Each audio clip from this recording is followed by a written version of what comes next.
আজকের পাঠ প্রস্তুত ও উপস্থাপনায় তোমাদের সাথে আছি আমি মোহাম্মদ রবিউল ইসলাম, প্রভাষক, ইসলামের ইতিহাস ও সংস্কৃতি বিভাগ, ৩৩তম বিসিএস ব্যাচ, বকশীগঞ্জ সরকারি কিয়ামতুল্লাহ কলেজ, বকশীগঞ্জ, জামালপুর। আজকের এই পাঠটি একাদশ, দ্বাদশ এবং ডিগ্রি দ্বিতীয় বর্ষের শিক্ষার্থীদের জন্য প্রস্তুত করা হয়েছে।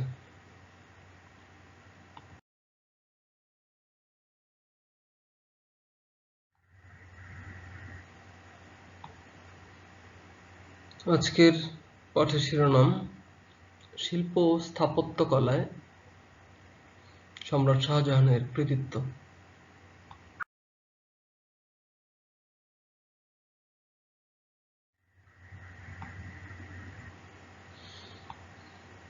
পাঠের শিখন ফল। আজকের এই পাঠের সমাপনীতে শিক্ষার্থীরা সম্রাট শাহজাহানের পরিচয় জানতে পারবে। শিল্প ও স্থাপত্য কলার পৃষ্ঠপোষক হিসেবে সম্রাট শাহজাহানের কৃতিত্ব মূল্যায়ন করতে পারবে।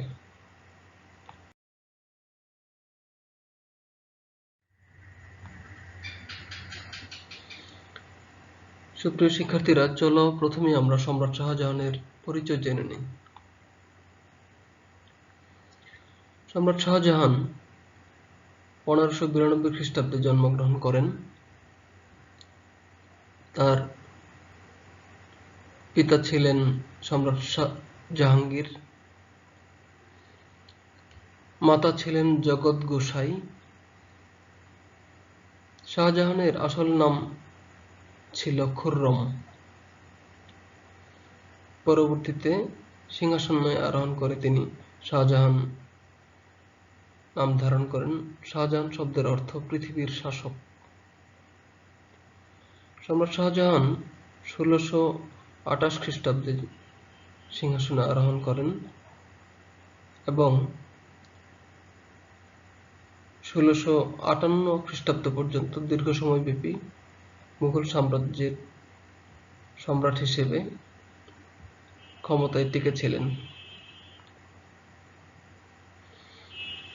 তিনি 1666 খ্রিস্টাব্দে মৃত্যুবরণ করেন।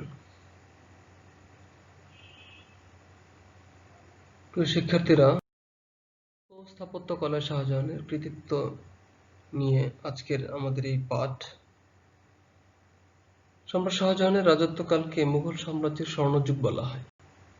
শিল্প ও স্থাপত্য কলায় তার বিশেষ অবদানের জন্যই ঐতিহাসিকগণ তার সময়কালকে মুঘল সাম্রাজ্যের স্বর্ণযুগ বলে অভিহিত করেছেন।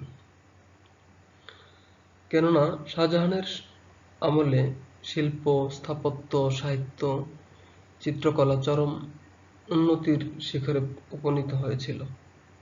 শিল্প ও স্থাপত্যের ক্ষেত্রে তিনি ভারতবর্ষে বিপ্লব এনে দিয়েছিলেন। সম্রাট শাহজাহান ছিলেন একজন মহান স্থপতি। এজন্য ঐতিহাসিকগণ তাকে দ্য প্রিন্স অফ বিল্ডার্স বলে অভিহিত করেছেন। তার স্থাপত্য রীতি, স্থাপত্য কৌশল ভারতীয় ও পারসিক শিল্পের সংমিশ্রণে গড়ে উঠেছিল। তিনি তার পূর্ববর্তী শাসকদের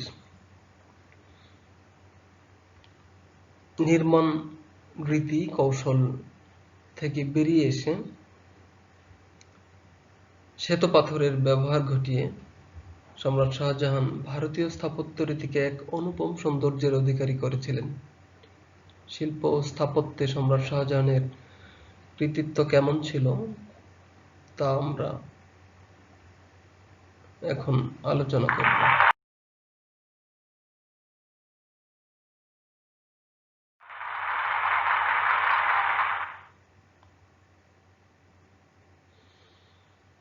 তাজমহল।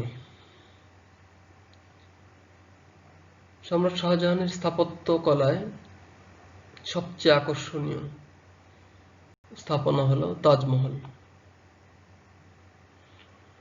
এটি তাজমহলের একটি চিত্র আমরা দেখতে পাচ্ছি। এবার আমরা তাজমহলের স্থাপত্যিক বিবরণ এবং এর নির্মাণ ইতিহাস সম্পর্কে জানব।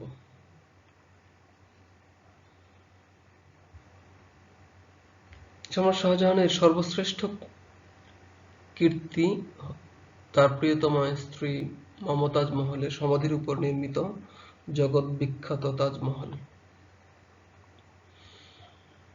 আমরা সম্রাট শাহজাহানের প্রিয়তমা স্ত্রী মমতাজ মহলের ছবি দেখতে পাচ্ছি।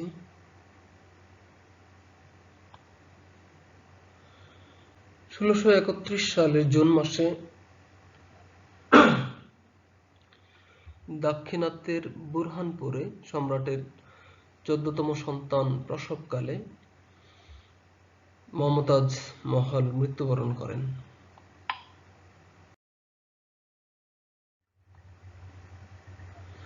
আগ্রায় যমুনার তীরে সম্রাজ্ঞীকে সমাহিত করা হয়। এই সমাধির উপরে সম্রাট শাহজাহান নির্মাণ করেন তার স্বপ্নের সৌধ তাজমহল। ২০,০০০ দক্ষ কারিগর দীর্ঘ ২২ বছর নিরলস পরিশ্রম করে ১৬৫৩ সালে তাজমহলের নির্মাণ কাজ সমাপ্ত করেন। তাজমহলের স্বপ্নদ্রষ্টা ছিলেন সম্রাট নিজেই। এর মূল পরিকল্পনা করেছিলেন শিল্পী ইসফান্দিয়ার রুমি এবং এর প্রধান স্থপতি ছিলেন ওস্তাদ ঈসা শিরাজি। বলা হয়ে থাকে তরুণ বাঙালি শিল্পী বলদেও দাস ছিলেন তাজমহলের অন্যতম রূপকার। তাজমহলের এক তরুণ শিল্পী মরমর পাথরের গায়ে অপূর্ব দক্ষতায় আরবি অক্ষরে কোরআনের আয়াত ফুটিয়ে তোলেন। অতি মূল্যবান স্ফটিক, নীলকান্ত মণি, ফিরুজা ও জামিরা পাথরের ব্যবহার এই তাজমহলে ঘটানো হয়েছে।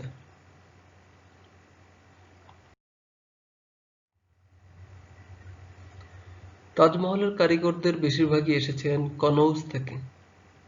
এছাড়া বাইরে থেকেও কারিগরদের আনা হয়। বলা হয়ে থাকে তাজমহল নির্মাণে সে যুগের হিসেবে ১৯ কোটি টাকা খরচ হয়েছিল। তাজমহলের কেন্দ্রীয় গম্বুজটি ২৪০ ফুট উঁচু।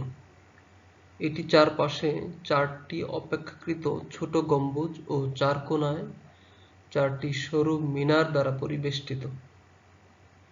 তাজমহলের প্রধান ফটকটি লাল বেলে পাথরে নির্মিত।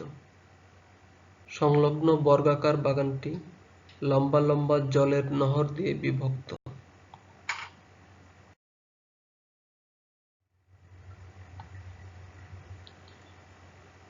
সমাধিক্ষেত্রের ভেতর মূল্যবান পাথর খচিত ও মার্বেল পাথরে তৈরি একটি অষ্টকোণা কুঠুরি রয়েছে। এখানে সম্রাজ্ঞী মমতাজের একটি প্রতীকী কবর রয়েছে।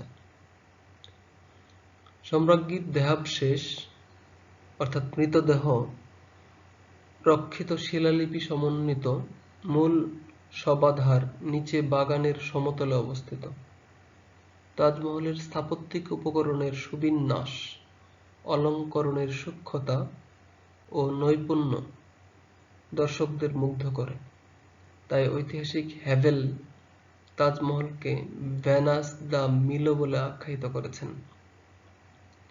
তাছাড়া স্থাপত্যিক সৌন্দর্যের জন্য তাজমহলকে রবীন্দ্রনাথ ঠাকুর এক বিন্দু অশ্রু অর্থাৎ তিনি লিখেছিলেন হীরা মুক্তা মাণিক্যের ঘটা যেন শূন্য দিগন্তের ইন্দ্রজাল ইন্দ্রধনুচ্ছটা যায় যদি লুপ্ত হয়ে যাক শুধু থাক এক বিন্দু নয়নের জল কালের কপল তলে শুভ্র সমুজ্জ্বল এ তাজমহল। কবিগুরু এভাবেই তাজমহলকে বর্ণনা করেছেন। এছাড়া তাজমহল মার্বেলের স্বপ্ন বলেও পরিচিতি লাভ করেছিল। কেননা এখানে বিভিন্ন ধরনের মূল্যবান মার্বেল পাথর ব্যবহার করা হয়েছিল।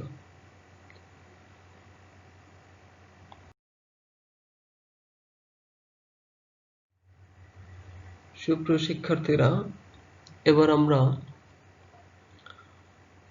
সম্রাট শাহজাহানের আরেকটি অমর কীর্তি ময়ূর সিংহাসন নিয়ে আলোচনা করব। ময়ূর সিংহাসনের একটি চিত্র আমরা দেখতে পাচ্ছি।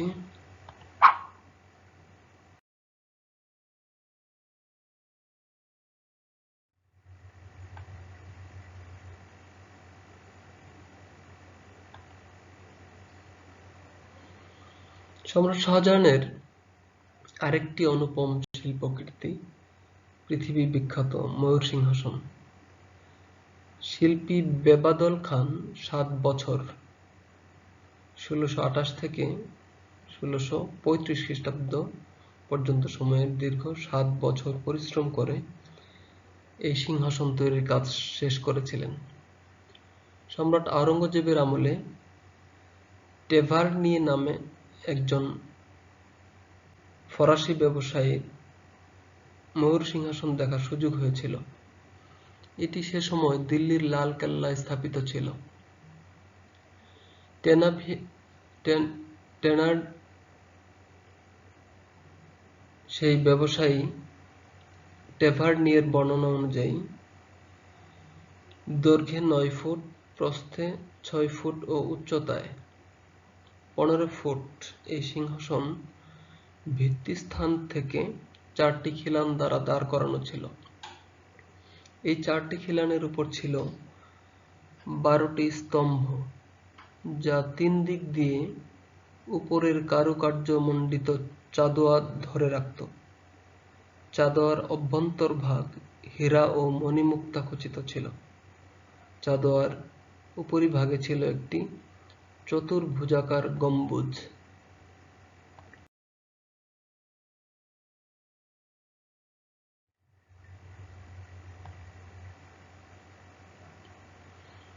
এখানে ছিল একটি লেজ উঁচু করা ময়ূরের প্রতিকৃতি। এর লেজটি ছিল নীলকান্তমণি ও অন্যান্য নানা রঙের পাথরে নির্মিত। ময়ূরটির বুকের মাঝখানে একটি বিশাল রুবি পাথর বসানো ছিল। ময়ূরের উভয় পাশে এর সমান উচ্চতা বিশিষ্ট 2টি সোনার কাজ করা ফুলের তোড়া ছিল। আরেকজন ফরাসি পর্যটক বার্নিয়ারের মতে এতে একজোড়া ময়ূরের প্রতিকৃতি ছিল। সিংহাসনটিতে ওঠার জন্য 4 ধাপ বিশিষ্ট একটি সিঁড়ি ছিল। এই সিঁড়িতেও অনেক মূল্যবান মণিমুক্তা বসানো ছিল। রাজকীয় রত্নাগারের প্রধান খান জামান সম্রাটের আদেশে 86 লক্ষ টাকার মণিমুক্তা রত্নাগার থেকে দিয়েছিলেন এই সিংহাসন নির্মাণ করার জন্য। সিংহাসনের যে হাতলে সম্রাটের বাহু থাকত, শুধু তাতেই 10 লক্ষ টাকার মণিমুক্তা বসানো ছিল। এ থেকেই বোঝা যাচ্ছে যে ময়ূর সিংহাসনটি কতটা সৌন্দর্যমণ্ডিত ছিল।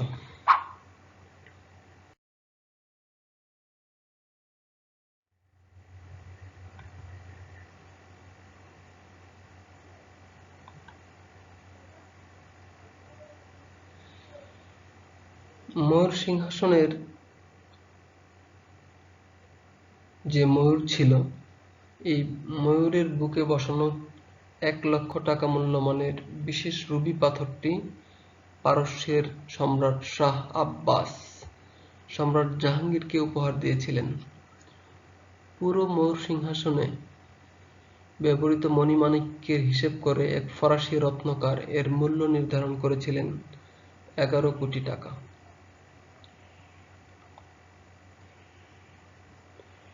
(1739 সালে পারস্যের সম্রাট নাদির শাহ ভারত আক্রমণ করে দিল্লি লুণ্ঠন করার সময়ে এই অনন্য ময়ূর সিংহাসন পারস্যে নিয়ে যান। অর্থাৎ বর্তমান ইরানে তিনি নিয়ে যান। তিনি কুর্দি বিদ্রোহীদের হাতে নিহত হবার পরে এই সিংহাসন আগা মোহাম্মদ শাহ ভগ্ন অবস্থায় উদ্ধার করেন। সাধারণ বিদ্রোহী কর্তৃক এই সিংহাসন তছনছ হয়ে যায় এবং এর বেশিরভাগ সম্পদ লুণ্ঠিত হয়েছিল। আগা মোহাম্মদ শাহ একে কোনোরকমে মেরামত করে বর্তমান রূপ দান করেন। বর্তমানে এটি ইরানের তেহরান জাদুঘরে সংরক্ষিত আছে।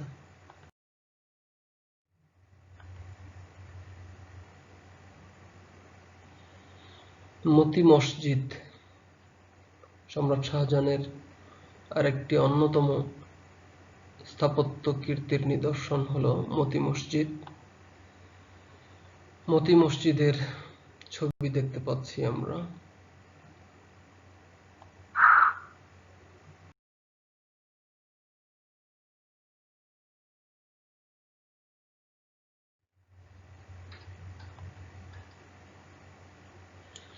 সম্রাট শাহজাহান 1645 খ্রিস্টাব্দের দিকে এই মসজিদটির নির্মাণ কাজ শুরু করেন, যা 1653 খ্রিস্টাব্দে শেষ হয়। আগ্রার প্রাসাদ দুর্গের অভ্যন্তরে শ্বেতপাথরের এই মসজিদটি মূলত অন্তঃপুরিকাদের জন্য নির্মিত হয়, অর্থাৎ রাজদরবারের নারীদের জন্য এই মসজিদটি নির্মিত হয়েছিল।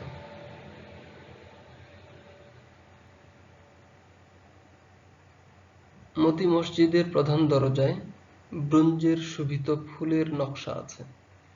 এই মসজিদটি নির্মাণ করতে 30 লক্ষ টাকা ব্যয় হয়েছিল। এটির 3টি গম্বুজ আছে এবং এর ডানে 3টি বড় কামরা আছে। মসজিদটির ডান পাশে 3টি বড় বড় কামরা আছে। মতি শব্দের অর্থ মুক্তা। এই মুক্তা থেকে সম্রাট এই মসজিদের নামকরণ করেন মতি মসজিদ।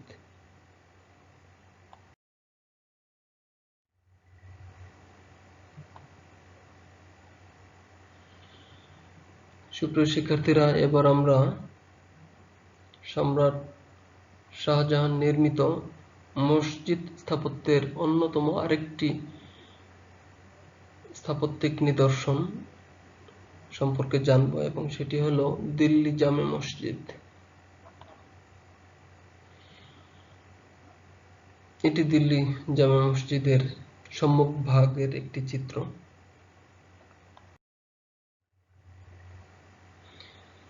দিল্লি জামে মসজিদ ভারতের কিংবা বিশ্বের 8ম বৃহত্তম মসজিদ।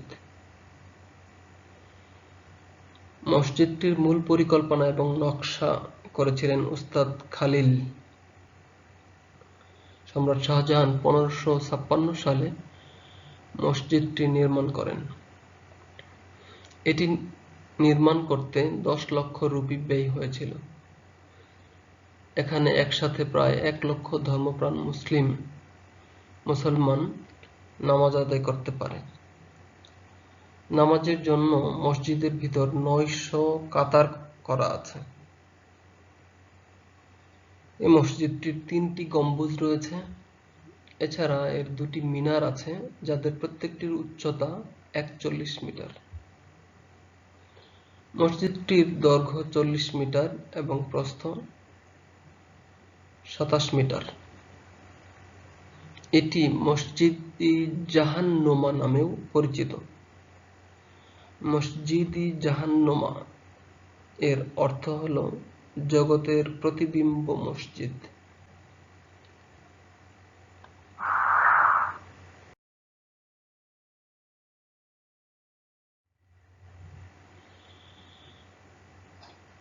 সুপ্রিয় শিক্ষার্থীরা, সম্রাট শাহজাহান এর অন্যতম আরেকটি কীর্তি হল তার নির্মিত একটি শহর শাহজাহানবাদ। সম্রাট শাহজাহান নির্মিত শহর শাহজাহানবাদের একটি চিত্র।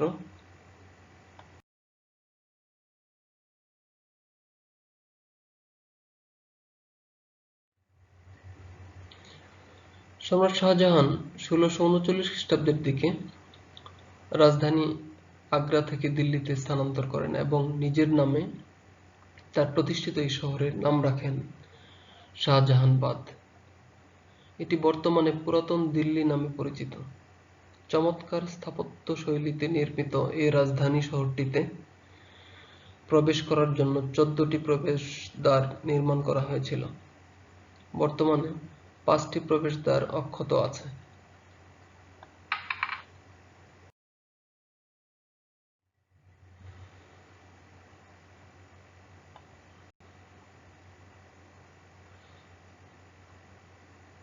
সুপ্রিয় শিক্ষার্থীরা, তোমাদের জানিয়ে রাখি, সম্রাট শাহজাহান নির্মিত রাজধানী শহর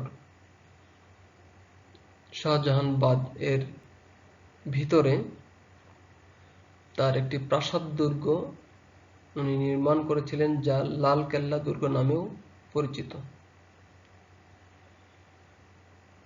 এ পর্যায়ে আমরা লাল কেল্লা সম্পর্কে জানব।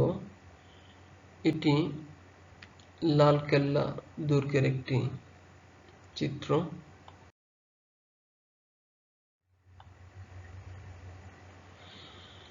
সম্রাট শাহজাহান আগ্রা দুর্গের অনুকরণে দিল্লির অনতিদূরে লাল কেল্লা নামক একটি প্রাসাদ দুর্গ তৈরি করেন। লাল বেলে পাথরের তৈরি সুউচ্চ প্রাচীর দ্বারা বেষ্টিত এই প্রাসাদের বিশালতা আজও বিশ্বে স্থাপত্যবিদদের কাছে শ্রদ্ধার উদ্রেক করে। 1857 সাল পর্যন্ত এই দুর্গটি ছিল মুঘল সাম্রাজ্যের রাজধানী। প্রথমে এই দুর্গটির নাম ছিল কিলা-ই-মুবারক, কারণ এই দুর্গে সম্রাটের পরিবার বাস করতেন। তোমাদের আগেই বলেছি, এটি একটি প্রাসাদ দুর্গ, অর্থাৎ দুর্গের ভিতরেই প্রাসাদ ছিল। দুর্গটি যমুনা নদীর তীরে অবস্থিত। প্রকৃতপক্ষে লাল কেল্লা ছিল সম্রাট শাহজাহান প্রতিষ্ঠিত নতুন রাজধানী শাহজাহানবাদের রাজপ্রাসাদ। এই দুর্গের অলঙ্করণ এবং এর শিল্পকলা অতি উচ্চ মানের ছিল, যা এখনো টিকে আছে। পারসিক, ইউরোপীয় ও ভারতীয় শিল্পকলার সংমিশ্রণে সৃষ্ট এই অভিনব শিল্পকলা ব্যঞ্জনাময়, বর্ণময় এবং স্বাতন্ত্র্যের দাবিদার।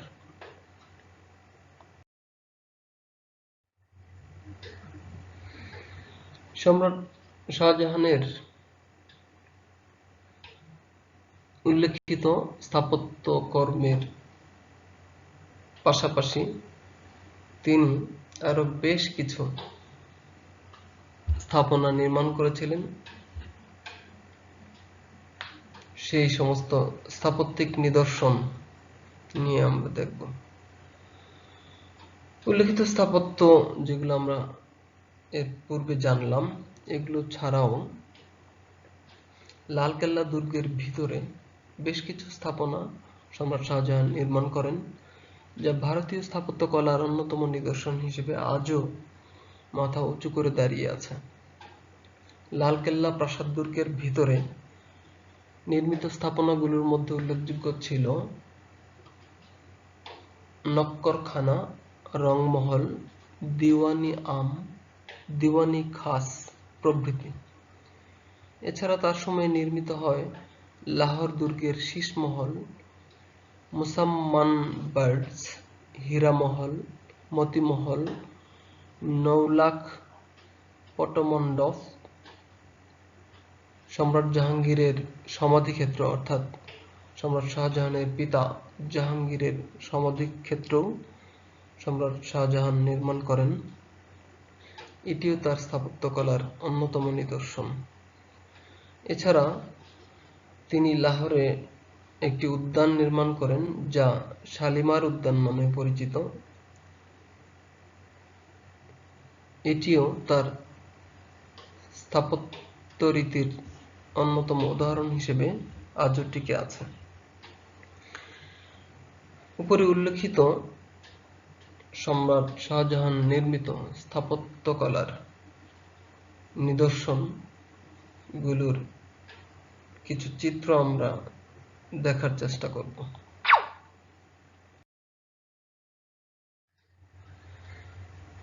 লাল কেল্লার ভিতরে নির্মিত নক্করখানার একটি প্রতিচ্ছবি আমরা দেখতে পাচ্ছি।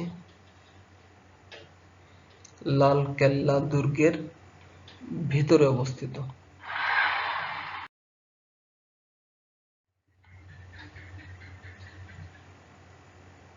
লাল কেল্লা দুর্গ প্রাসাদের ভিতরে আরেকটি স্থাপনা হলো রংমহল। এটি রংমহলের চিত্র। এছাড়া পূর্বেই উল্লেখ করেছি লাল কেল্লার ভিতরে সম্রাট শাহজাহান দিওয়ানি আম নামক একটা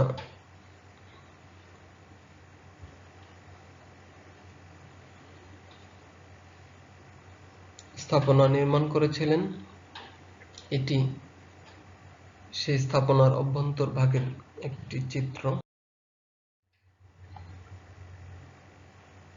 দিওয়ানি খাস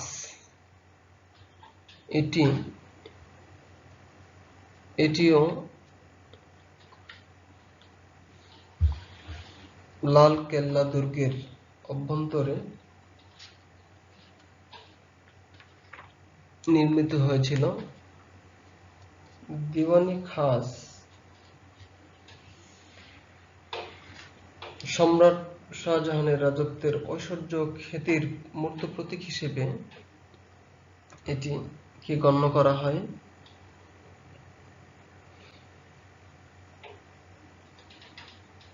এটি ছিল সবচেয়ে বেশি সৌন্দর্যমণ্ডিত বহু মূল্যবান পাথরখচিত মার্বেলের তৈরি। সম্রাট নিজেই একে ভূস্বর্গ মনে করতেন। এই প্রাসাদ ফটকে লিখিত নিম্নোক্ত ফার্সি শ্লোকটির বাংলা অনুবাদ ছিল এরকম: স্বর্গ যদি ধরা মাঝে থাকে কোনোখানে, এখানে তা এইখানে। অর্থাৎ সম্রাট শাহজাহান নিজেই এই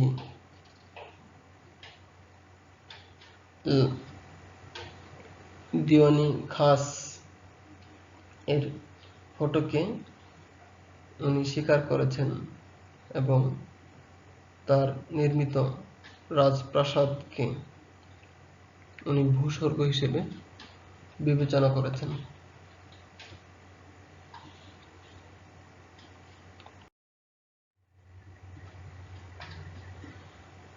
সম্রাট শাহজাহান আগ্রার দুর্গের ভিতরের বিভিন্ন নতুন নতুন স্থাপনা উনি নির্মাণ করেছিলেন এবং আগ্রার দুর্গ এর সংস্কারের হাত দিয়েছিলেন।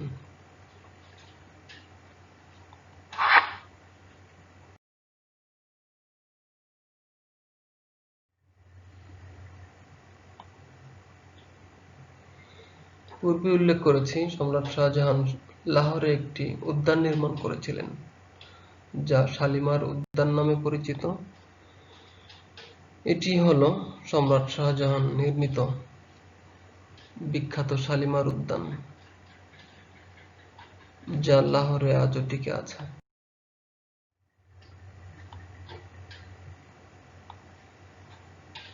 সম্রাট শাহজাহান তার পিতা জাহাঙ্গীরের সমাধি সৌধটি নিজে করেছিলেন। সমাধি স্থাপত্যের অন্যতম নিদর্শন হিসেবে শাহজাহান নির্মিত জাহাঙ্গীরের সমাধিটি আজও ভারতীয় স্থাপত্যকলার এক উজ্জ্বল উদাহরণ হিসেবে টিকে আছে। সুপ্রিয় শিক্ষার্থীরা, আজকের এই ক্লাসে অংশগ্রহণ করার জন্য সবাইকে ধন্যবাদ। আল্লাহ হাফেজ।